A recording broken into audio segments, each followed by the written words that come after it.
Hello, and welcome to Getting to Good Enough, a podcast to help you let go of perfectionism so you can do more of what you love. I'm Shannon Wilkinson, a life coach in Portland, Oregon. I'm a recovering perfectionist who's getting better at good enough. And I'm Janine Adams, a certified professional organizer in St. Louis, Missouri, and I'm lucky enough to be naturally good at good enough. And today we're talking about the fact that mistakes aren't failures.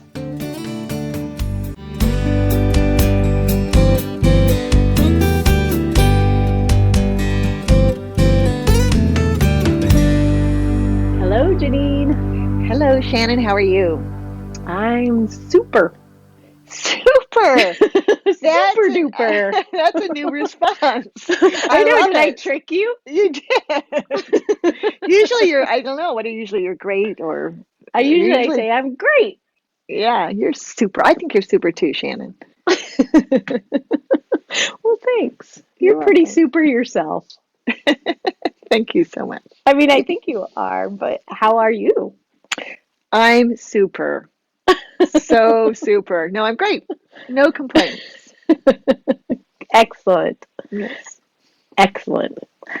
So today we are talking about, and I like to stress this part, the fact that mistakes aren't failures.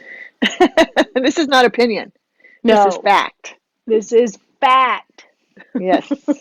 It's true, though. Mistakes aren't failures. And if you view them through a lens of that, if you let go of the notion that if you make a mistake, you have failed, then mistakes are actually, I guess you could think of them as successes. That's right. Because if you're not making mistakes, then you're not sort of expanding yourself enough. You're not trying, you're not pushing yourself. Right. You're playing it safe. And it's the mistakes that allow us to learn. Right. Right. I have been, one of my goals for 2020 is to, and this may be a little ambitious, but to read a nonfiction book every month in addition to the fiction that I read, and to really sort of study it. And this month I'm doing the talent code. And so in addition to reading the book, I'm listening to podcast interviews. And if the author has a TED talk, I'll listen to that. But just to really sort of steep myself in the concepts of the book. And this is a particularly apropos one for this topic because Daniel Coyle, the author, was just talking about, on the interview I was listening to, about how it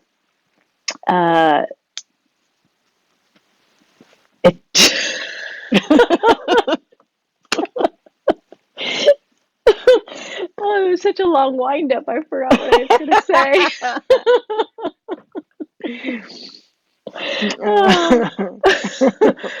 Oh boy. He is talking about how the people who struggle, the people who make mistakes are the people who get better. And it's really about what you do, how you handle making a mistake that makes it something that contributes to your success as opposed to something that feels like a failure. Excellent. That was a great wind up. That makes a lot of sense to me. It's like, if we never make a mistake, how do we ever learn? And those of us who are able to go out on a limb a little bit, or to branch out and put ourselves in a position to make a mistake, are the ones who are going to go farther toward whatever they're trying to go toward because of those mistakes. Right. I love that. Yeah. And now I have to just have a tiny distraction isn't the right word. What's the word? When I'm going to deviate a little bit, there's a word. Oh, yeah. Because two things. One, I just wanted to comment that when you mentioned that you were listening to podcasts that the author of the book you were reading are on. I think that's brilliant. I love that. I think that's so smart. What a way to enhance your learning. And the other thing is, I just want to make sure people know, I think you know this, but that you can search on a person's name, at least in Apple Podcasts, you can do a search on a an author and get a listing of all the episodes he or she has appeared on in promoting the book. So it's Well, like a huge deep dive.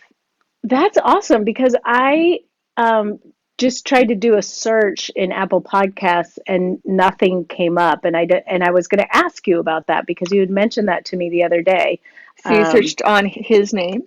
yeah. I had to like And scroll down a little, and then you get a bunch of episodes. You can just actual oh, episodes, yeah, that you can oh, touch. okay. I'll look at that again because I Yeah, ended up just Googling it because I wasn't getting right. And often an author anything. will have a list of podcast episodes they've been on, which Oh, with links to it. But do you see it on Apple Podcasts? well, yeah. So what I saw and dismissed was shows, Mm, and then but if you scroll down to episodes, then it will yeah, show the episodes actual episodes. that Yeah, he's on. right. So Oh, that's that's super. fantastic. At least the Yeah, episodes where I'm guessing his name is in the title. yeah. Although they say now that on the Oh Apple no, it's Podcasts, in just the descriptions too, because it's yeah. like for him, not too far down is one that his name's not in the title; he's in the description. But Excellent. Yeah, so that's a real great, I think a terrific way to learn. It's like these learning opportunities are unbelievable, and podcasts have just made that explode, right? yeah, So that's cool. And the other comment I wanted to make is it reminded when you were describing how you were on top of your regular fiction reading, which I know is a goal of a book a week, you're adding a nonfiction book a month. And it's not just a nonfiction book a month, you're trying to listen to the podcast and the TED Talks that that author might have done as you're really analyzing the book. And I thought to myself, and I had a mocking tone in my voice. I really uh, admire it, Shannon. But I thought to myself, oh, this is January Shannon. I can't wait to find out what November Shannon's like. I know. Well, that's why I said this may be a little ambitious. And just to Right. clarify, um, I want to read 40 nonfiction books, which I read Oh, 42. forgive me. Okay. Yeah, so 40 fiction books, fiction. 40 fiction books Uh-huh. plus 12 nonfiction books To equal 52. to equal Yeah. 52, Okay, great. Got and the it. equivalent of one a week. But I read 42 fiction books in 2019 without really with I wasn't trying to, like, I sort of at the beginning of the year was like, oh, I want to try and read a book a week, and but didn't really pay attention to it Uh-huh. until the very end of it. And I was like, oh, I'm really close. I wonder if I can read 10 books in the next week. Didn't happen, huh? No, Yeah. no. But so I thought that this would be, I think this is doable, although it may be a little ambitious on the nonfiction books, and I might want to do maybe set my goal a little smaller, like maybe six that I really dig into like this. Well, yeah, and even if you don't do 12, if you don't do one a month, it's still going to be amazing. What, even if you do one like that, Yeah, right? I mean, I think right. I love this idea that you're supplementing the learning from the book by listening to podcasts and listening to TED Talks. I just think that's great. Well, I learned through actual testing that it takes me 3 times now at this age and number of head injuries Uh-huh. to for information to really stick for me Hmm. to really get it. And I'm not a person that likes to reread stuff very often, Hmm. so I thought that this would be a great way to sort of expose myself to the material before I read the book, so it's not all new, then read the book, and then sort of dig in deeper with more interviews and remind myself. So I'm like getting the information from different ways so it still stays interesting to me. Hmm. But I'm getting it in multiple waves so that I'm hopefully more likely to retain it. Right. And it does make you realize how many times the author says the very same thing on multiple podcasts, because I do that as Right. well. Um, I will sometimes binge on an author in podcasts, but it's great because it does reinforce it without a doubt. Mm-hmm. Yeah. So that the word I was looking for before was diversion, and I apologize Oh, for that diversion, but I think it was beneficial. Um, And I think it's really cool that we're recording this episode whose topic we came up with ages ago, I think. Maybe Yeah, I'm not remembering that right. Yeah. And right when you were reading all about that. right. Well, and the other thing that is really interesting is that um, we just had a little meta experience there talking about my goal of um, reading 12 nonfiction books and how even if I only did a deep dive into one, that would still be awesome. So it wouldn't be a failure if I didn't reach 12 because I still would have done one. Yeah, right. Exactly. I mean, Excellent. it's such a perfect example of it. Like, Yeah. and that's something that I've been getting better at. And I think we talked about this with my nonfiction books. Like, I didn't really set out to read 52. I just sort of thought, like, oh, that would be kind of fun. And You then mean and your fiction books? I mean, my fiction books Yeah. last year. Right. And and then when I realized like how many I had read, I felt really good about it. And Yeah. I didn't feel like I failed to reach 52. I felt like, wow, I read 42 books this year. That's kind of awesome. Exactly. Yeah, I had the same sort of experience where I always go for 50, and this year I got, I think it was like 49. And I Mm. was like looking to see, okay, what if I read a novella? What if I, Yeah. yeah, can I cram another book in here? And I let it go and feeling very good about, or maybe it was 48. I can't remember how many it was very close to 50, Right. but yeah. Well, I just today wrote a blog post called It's Okay to Break the Chain, meaning, I was thinking about my yoga because you and I haven't talked about yoga, my yoga practice in a solid 2 or 3 weeks, I think. Probably. Yeah, right. I'm doing the 30-day yoga journey with my beloved yoga with Adrian, and I did a great job of doing it every day because I'm really enjoying it. I know you're doing it too, and I think you're Yeah. enjoying it too. It's fantastic. It's so Uh, good. yeah, and even when I was traveling, into Walla Walla, I was able to keep it up because I. Um, did the days that it takes all day to get there. So the 2 travel days I had, I did the yoga for the day the night before, so I could Mm. I kept up with them. I was very proud of that. And then last week I had a day where I led an organizing team for 7 hours, and I was really tired at the end of the session. And I had one of my team members also does yoga with Adrian, and she said, "I've given myself the gift of self care, and I'm allowing myself to do it only on those days where I really want to do it."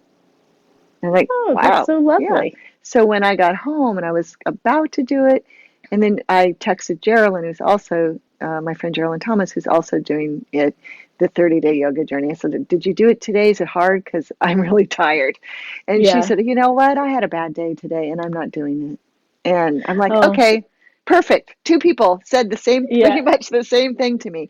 So I didn't do it, and that I was so glad. It felt so good because I was so tired. Oh, And so I jumped right back in. And I'm not a failure just because I didn't manage to do the 30 days in a row. And I will do all 30. Um, of it, maybe not in 30 days because I'm definitely going to do all 30 because they're awesome. yeah, they're great. I when we chatted about this the other day, and I sort of feel like as soon as the 30 is done, I kind of want to restart it. Yeah. Yeah. I know. I It's kind of so do too. enjoyable. It's this particular group of 30 is just so yummy and Yeah. well thought out and just like this little positive ray of sunshine in my day. I mean, Yes, there's it's very everything about nice. it is positive. It's just, ah, love that woman. So anyway, my blog post, I talked about how that chain of where you do a daily action every single day, and it's very powerful to keep you going the next day because you don't want to break the chain. But sometimes you do have to break the chain, and it doesn't mean you need to abandon the practice. It just means that you're not doing it today. Right, right. And I've realized that multiple times over and over again with my language practice on Duolingo. Hmm. Sometimes I just flat out forget to do it and lose my streak. Hmm. And it feels so sad at first. And then I sort of had a revelation the last time I did it. And it was like, it doesn't matter. I'm not doing this to have a streak. I'm doing this to learn Portuguese. Right. Right, And it's exactly. like we're not doing this 30-day yoga journey to do yoga, to do something for 30 days in a row. We're doing it to have the experience of these 30 practices. Right, exactly. Yeah. Although I do have my 30 by 30 genealogy challenge going on Yep. my organized family history. And with that one, I have been making a real effort to do it every day.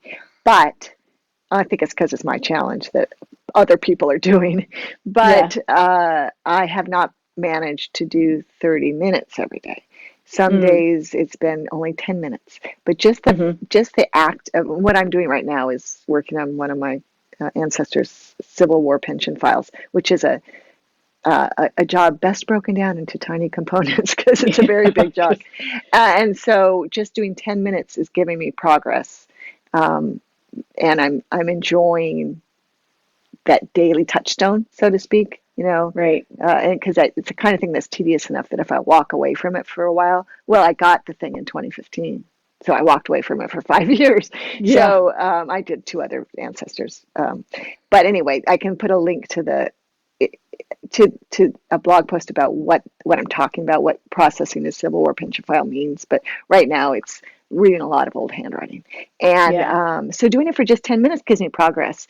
But I'm not focusing at all on the fact that I'm not doing it for 30 minutes, even though that was part of the original challenge.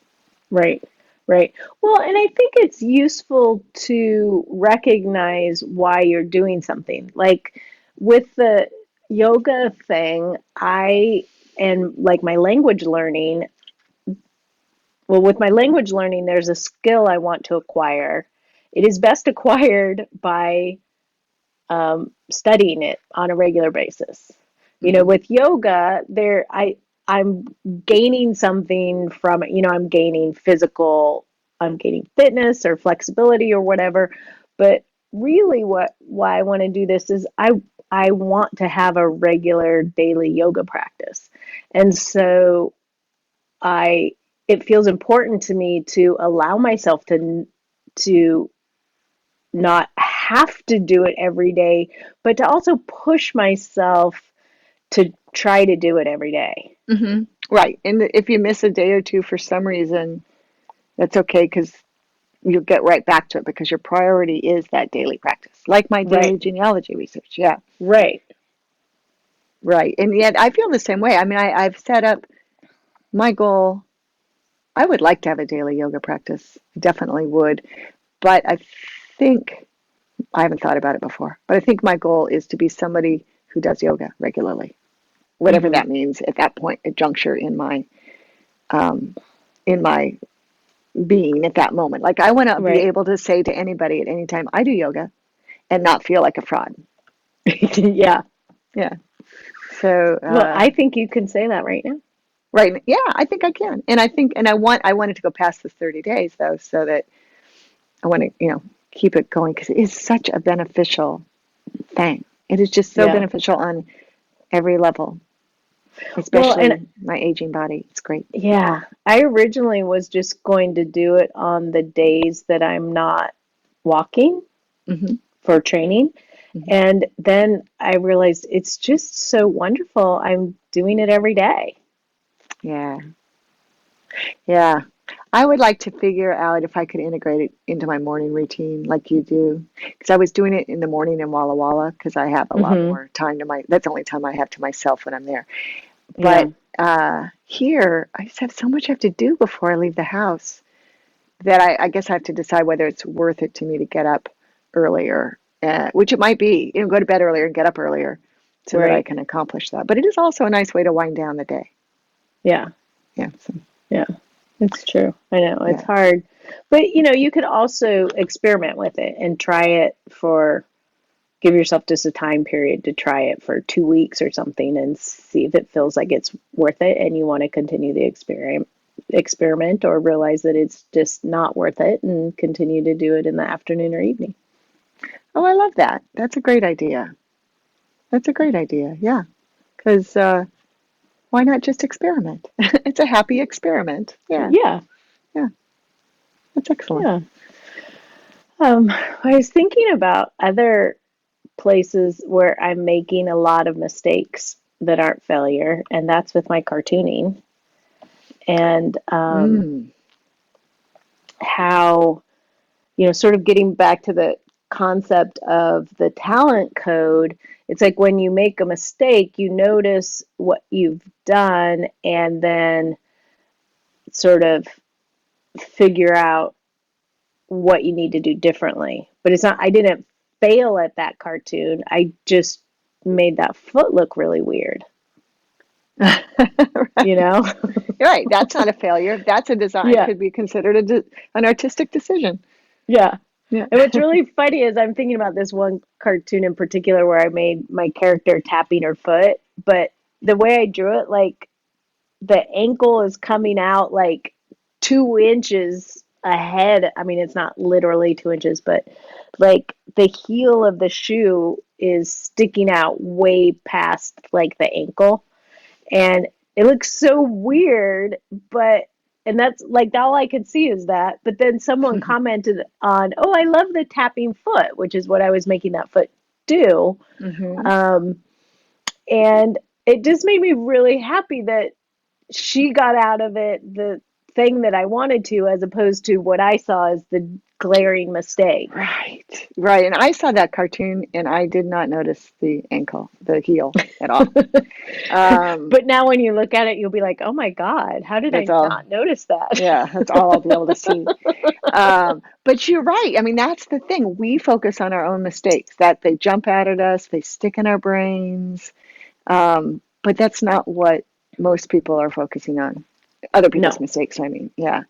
Yeah, it's an interesting thing. And so maybe reframing mistakes as what? Learning opportunities right. or um, Well, in NLP, they have what they call presuppositions. They're sort of like the mhm, tenets of NLP, sort of the things you assume to be true.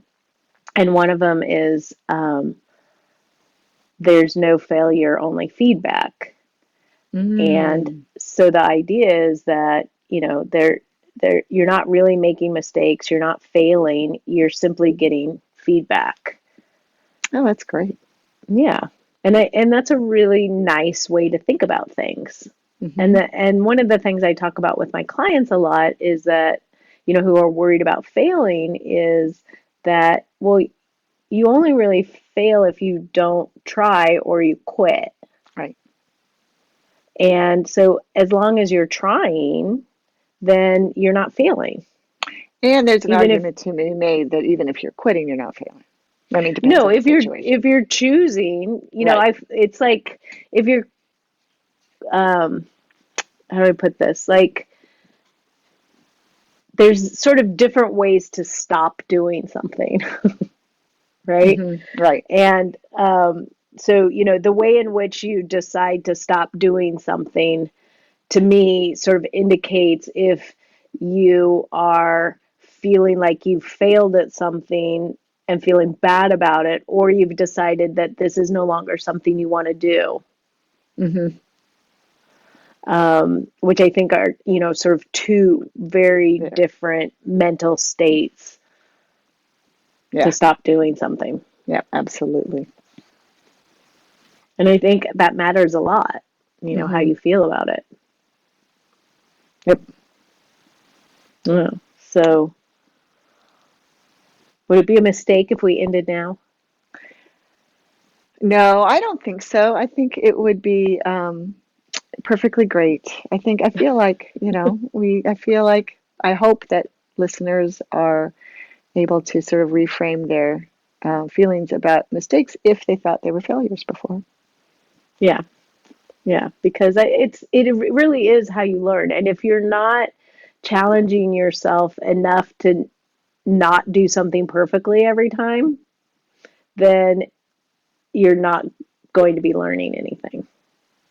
You Right. have to have that stretch, that place of stretching in order to gain something. Right. Yeah. So actually doing something perfectly every time is not necessarily a success. No. And it's shocking to me, like as you were saying that, I just thought, oh, How boring would that be? Which I can't even believe that that was the thought that came to mind. Yeah, how about that? Wow. Yeah, wowee, Shannon. That's kind of awesome. Yeah. So, what about you, our listeners?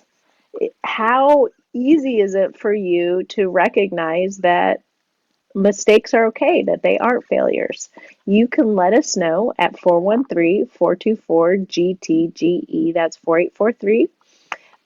You can head over to our website and leave a message, leave a comment on the show notes at gettingtogoodenough.com, or connect with us on social media where we are at Getting to Good Enough on Facebook and Instagram, and GTG Enough on Twitter. For now, this is Shannon Wilkinson in Portland, Oregon, And Janine Adams in St. Louis, Missouri. and we hope that good enough is getting easier for you.